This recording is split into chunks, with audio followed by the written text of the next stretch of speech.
Arrow pulls back and reveals Link standing here with his hair flopping in the wind. In like LA, he's like Link in LA. Alright, so today we're location scouting for our upcoming Zelda video. That's right, you heard it here first, we're making a Zelda video. Whoa, location scouting, how do we find locations? We get asked this question quite often.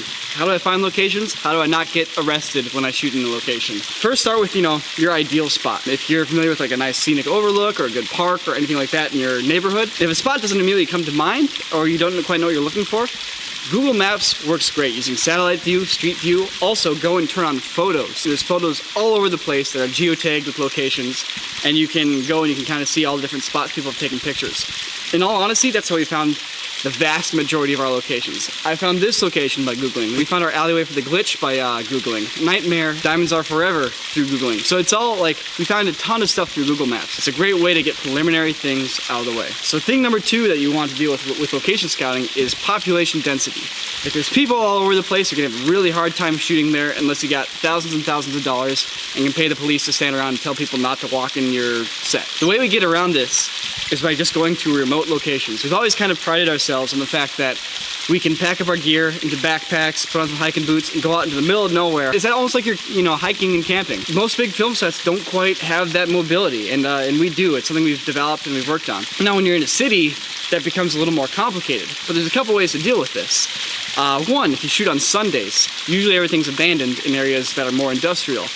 2, just take the time to explore. You walk around, you'll find alleyways where nobody's there. It's tricky to do in a city, especially like Los Angeles or anywhere else, but those spots exist. You gotta look where people don't expect you to look. Which brings me to my 3rd point. If you really want to have good flexibility in locations and you want to be like a guerrilla filmmaker, you have to learn to work with a small crew. If you have like 5 or 6 people and you're courteous and you say hi to your neighbors that are around you and you get out of people's way if they're walking by and you just, step number 1, always being polite, you'll probably be just fine. So I've been talking about public land, alleyways, parks, that kind of stuff. But a lot of the areas that you shoot probably aren't public land. In fact, a lot of the areas that we shoot have not been public land. Like, for example, Assassin's Creed, DayZ, Tether, most of those were on private land. So what do you do there?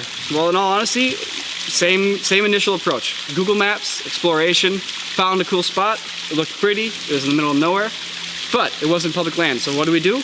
Well, we go back to Google Maps, look for the nearest house, walk up to the door, and you knock on it. And you go, "Hi, Mr. or Mrs. My name is Nico. I'm a student filmmaker." That one works pretty well. You can also say local filmmaker. We're interested in shooting a small film. We were wondering, do you know who owns this land? It's really scenic, it's really pretty. We would like to shoot there. And sometimes the person goes, "Oh, that's me." Or sometimes they go, "No, it's this person." But usually you can get the contact info. And once again, if you're just polite and you assure them that you're not shooting a Hollywood movie, but it's, you and a couple people, usually you can get away with it just fine. Now in places like Los Angeles, where people are really jaded about filmmaking, kind of out of luck. But you just, drive an hour out of the city. If you're looking for a populated area, there's still populated areas that aren't in the heart of big cities. It's really not actually that hard. It just requires a little bit of charisma and a little bit of people skills. So another question we get asked quite often is, how do you guys shoot with weapons and not scare people or get in trouble? When you're younger and you're out there with your friends, one kid has a camera and another guy has a gun and maybe the other guy has a gun, people are probably going to see the guy with the gun before they see the guy with the camera. So how do you deal with that? It helps that at this point, Sam and I are a bit older, we have bigger cameras, and we generally have somewhat of a crew with us and film equipment with us.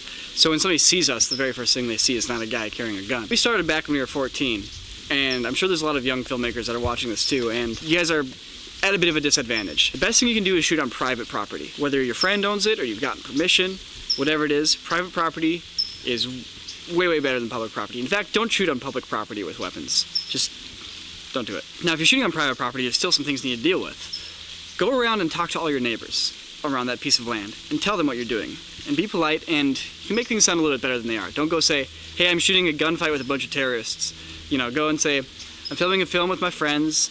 It's about some soldiers in the woods. So we're gonna have some fake weapons. They're just props, don't worry, but I just want to give you a heads up." Call up your local police dispatch and tell them that you're going to be filming a film, and mention that you'll have some prop weapons and just want to give you guys a heads up. This doesn't really work for a city, but this is more for like towns and that kind of stuff. You don't need to ask them for permission. In fact, don't ask them for permission. Your job is just to inform them. Dispatch cannot determine whether or not you can shoot a film at your house or your friend's house or wherever you're going to shoot. And the last thing I can recommend is don't make every video an action video. Parents quickly get concerned when all their kids do is make videos of them violently killing each other with guns. The more you make other films, the more you diversify, the less people are concerned when you actually make a film with a gun in it. They go, oh, okay, you know, he likes filmmaking, and this story just happens to be about soldiers or, you know, an action hero or whatever. Shoot on private land, get permission, tell dispatch, tell your neighbors, and be safe and communicate. So now that we're back at our place, I'm reviewing the photos and video that we shot on location. Obviously, it's important to bring a camera just so you can record the scout, you can record the locations you visited.